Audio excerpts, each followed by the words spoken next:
Intéressé en deuxième partie de soirée aux femmes gilets jaunes. Elles sont très touchées par la précarité économique, par les inégalités sociales. Ces femmes sont descendues dans la rue. Elles étaient souvent majoritaires dans le mouvement. On a décidé de faire un point avec deux d'entre elles. Sophie Tissier, bonjour. Bonjour. Merci d'être avec nous. Vous êtes gilet jaune de l'association Déclate à Manif.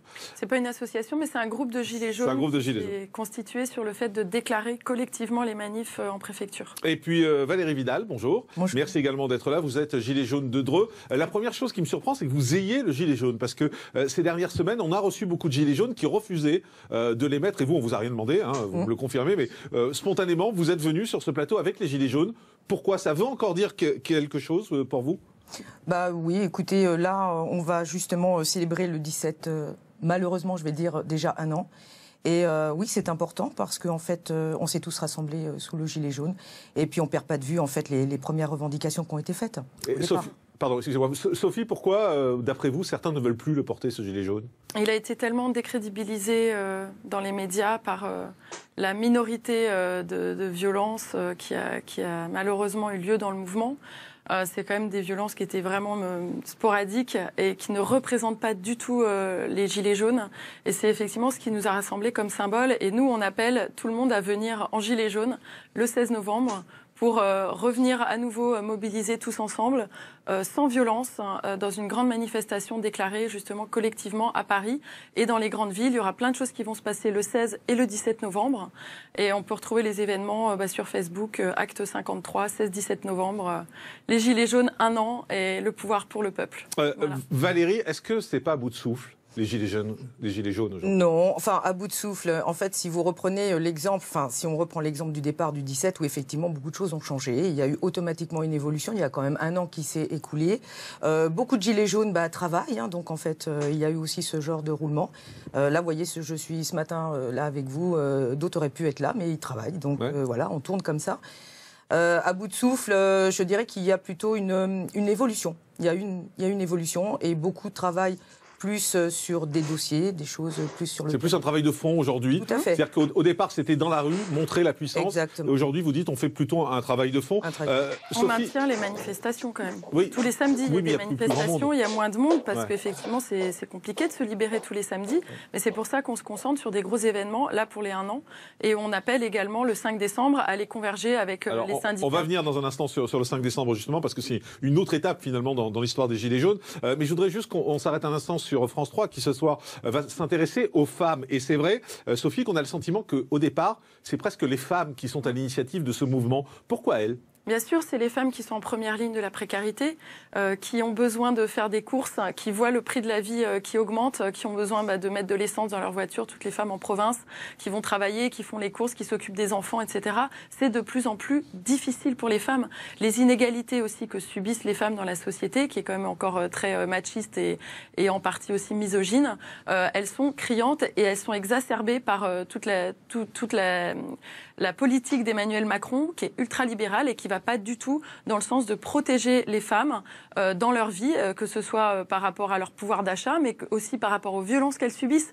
D'ailleurs, je fais partie du collectif Nous Toutes, c'est pour ça que j'ai aussi la couleur violette sur moi. Ah oui, vous avez un gilet violet aussi dessous. On va marcher le 23 novembre, toutes les femmes, on appelle tout le monde à venir marcher contre les violences sexistes et sexuelles. On réclame 1 milliard investi pour lutter contre les violences concrètement. Donc vous voyez, c'est une vraie convergence. Alors les gilets jaunes, les femmes effectivement étaient en première ligne et c'est elles qui se sont majoritairement mobilisées sur les ronds-points. Et c'est très difficile de maintenir cette mobilisation parce qu'il y a les enfants, il y a le foyer à faire tourner. Mais effectivement, mais est-ce que les gilets jaunes, est-ce que les gilets jaunes, c'est pas en train de devenir aussi un attrape-tout aujourd'hui? On se dit, voilà, enfin, vous agrégez un peu tous les combats. Là, vous parliez tout à l'heure du 5 décembre avec cette grande journée de mobilisation qui est annoncée dans les transports publics, également peut-être dans les entreprises privées.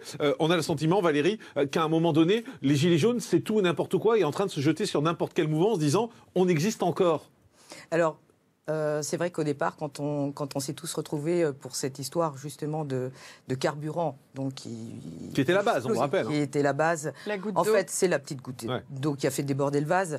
Il faut savoir que sur les ronds-points, on a commencé quand même à se connaître. Avant, on ne se connaissait pas du tout. Alors, c'était très intéressant en fait de voir qu'on n'était pas tout seul dans la galère, que des gens même subissaient des choses assez violentes. Quand vous êtes une maman seule avec des enfants, je peux vous garantir que voilà, hein, vous êtes vraiment seul au monde. toutes ces violences, en fait, c'est une sorte de violence qu'on a vue et vous dites qu'on rassemble un peu tout le monde, mais nous sommes tout le monde. En fait, c'est ce qui fait cette... Oui, mais on comprend plus trop quel est votre combat, du coup. Mais non, en fait, le cœur du mouvement Gilets jaunes, c'est de remettre en question le système politique. Et c'est au cœur des problèmes de toute la société. Mais ça veut dire quoi? Vous êtes des révolutionnaires? Les militants d'XR, par exemple, Extinction Rébellion, on converge avec eux parce qu'eux aussi demandent une assemblée constituante citoyenne. C'est-à-dire que la vraie réforme qu'il faudrait faire et qu'Emmanuel Macron sera incapable de faire, c'est de réformer les institutions politiques. Mais vous êtes quoi, des révolutionnaires, en fait? On est des révolutionnaires pacifiques, on veut une révolution, mais non violente. C'est possible, une révolution non violente? Bien sûr, il suffit de... Dans l'histoire, il n'y en a pas eu beaucoup. Hein. Il suffit que tout le monde s'y mette. Nous, on appelle tous les Français qui en ont ras-le-bol, tous ceux qui disent qu'ils sont dégoûtés par la politique, tous ceux qui ne votent plus, qui voient bien que le système est pourri, à nous rejoindre pour qu'on construise une autre démocratie, une vraie démocratie, avec, par exemple, toutes les nouvelles technologies qui pourraient nous permettre d'avoir des comptes citoyens pour pouvoir participer aux décisions politiques, faire des référendums sur toutes les grandes décisions stratégiques pour le pays.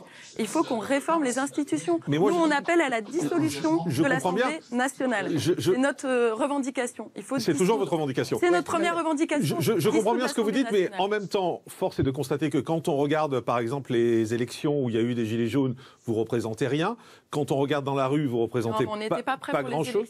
Alors, d'accord, ok, mais quand on regarde, par exemple, le sondage qui est sorti ce week-end sur la prochaine présidentielle, on voit qu'Emmanuel Macron repasse. Donc ça veut dire qu'au fond, vos idées, et elles sont audibles, hein, bien évidemment, et on vous donne la parole justement pour les exprimer, mais juste à un moment donné quand même, les gens vous disent non. On n'a pas la puissance de feu médiatique qu'a Emmanuel Macron, qui a quand même beaucoup de médias aux ordres, qui le soutiennent, qui le diffusent, notamment la télévision publique. Malheureusement, France Télévisions est très soutenante de la politique d'Emmanuel Macron et ne met pas en exergue, ne met pas en avant, par exemple, le dossier Alstom. Ça serait bien que les gens aillent regarder toutes les publications de Mediapart et de l'association Anticor, qui est en train d'assigner en justice dans l'affaire Alstom. Vous pensez quoi, qu'il y a une forme de manipulation médiatique? Il y a de la manipulation et effectivement, il y a une forme de manipulation, il y a de la désinformation. Et le jeu des médias, nous, on remet en question le fonctionnement des médias qui devrait être beaucoup plus sous le contrôle, en tous les cas, des citoyens et non pas de lobbies et de gros groupes industriels. Enfin, le dernier qui a essayé de faire son média, c'est Jean-Luc Mélenchon, même si c'était pas direct, soi-disant, oui, etc. Le média ouais, ça tournait à la catastrophe. Ça a tourné à la débandade. Ça a tourné à la débandade. Les gens se sont engueulés, ils sont partis. Non, aujourd'hui, le média a été repris. Par Denis Robert, qui est un homme très bien, et il essaye de faire son boulot aussi dans la mesure du possible. Donc vous voulez dire que c'est compliqué pour vous aussi d'exister? C'est compliqué parce que les médias, effectivement, des médias qui font réellement un boulot déontologique, d'information, en donnant réellement la parole à tout le monde avec un temps nécessaire, il y en a pas. Mais beaucoup. Juste pendant le début de la manif des Gilets jaunes, vous étiez partout. Il y avait des journées entières. Oui, tout à fait. Il y avait des journées entières. Mais au final, le mouvement s'est quand même essoufflé. Oui, donc vous voyez bien qu'il ne suffit pas de faire...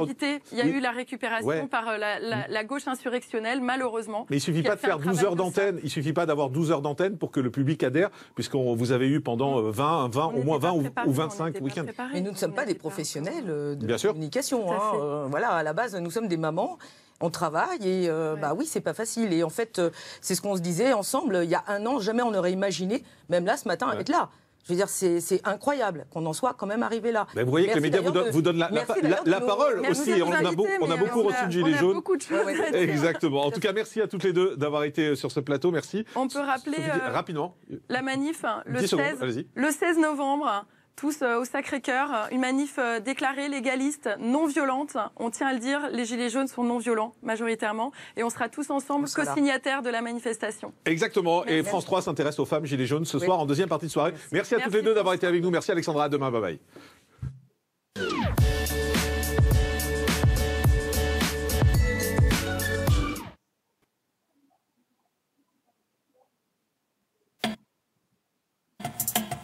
Pour vous, amoureux du café, Carte Noire révèle ses cafés pur arabica, issus de l'agriculture biologique. En grains, moulus ou en dosette, quel que soit votre plaisir café. Vibrez au rythme de grands cafés. Carte Noire, les plus belles couleurs du bio. Vibrez au rythme du tennis sur Eurosport et Eurosport Player.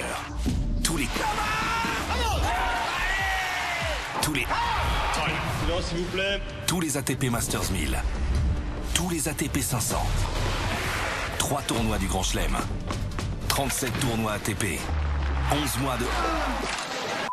jusqu'au Nitto ATP Finals de Londres. Eurosport et Eurosport Player. Toute l'année, vos destinations tennis.